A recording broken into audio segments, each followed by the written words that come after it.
शुद्ध म्हणजे काय ते टाळता येत नाही. आपण केलेली कर्म ही कधी ना कधी भोगावीच लागतात, त्यातून सुटका नाही. म्हणूनच असं झालं नसतं तर बरं झालं असतं, असं केलं असतं तर आयुष्य बदललं असतं, हे सगळं विसरून जा. कारण जे झालं ते तसंच होणार होतं. ते आपल्या पूर्वीच्या कर्मफळाचाच परिणाम असतं.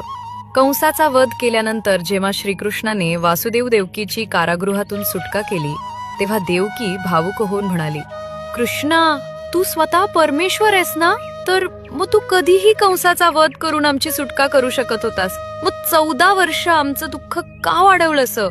यावर श्रीकृष्ण हसून म्हणाले, माते, गेल्या जन्मी तू मला 14 वर्ष वनवासात का पाठवलं होतंस?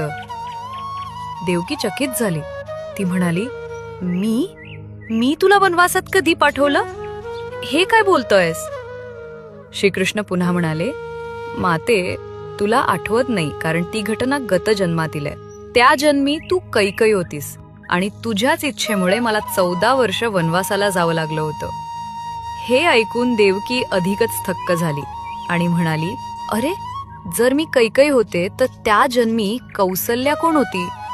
श्रीकृष्ण मंद स्मित करून म्हणाले, माते, त्या जन्मीची कौसल्या म्हणजेच या जन्मीची माता यशोदा, जिला त्या जन्मी 14 वर्ष पुत्रप्रेमाला मुकावं लागलं.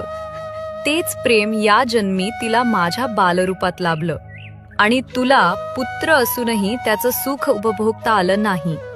श्रीकृष्ण पुढे म्हणाले, माते, प्रत्येकाला आपल्या गतजन्मीच्या कर्मांची फळं भोगावीच लागतात. त्यातून देवदेवता देखील सुटू शकत नाहीत. मग आपण सामान्य माणसं काय? आपल्याला भोग आहे तो भोगून संपवणंच योग्य, कारण त्याशिवाय दुसरा मार्ग नाही.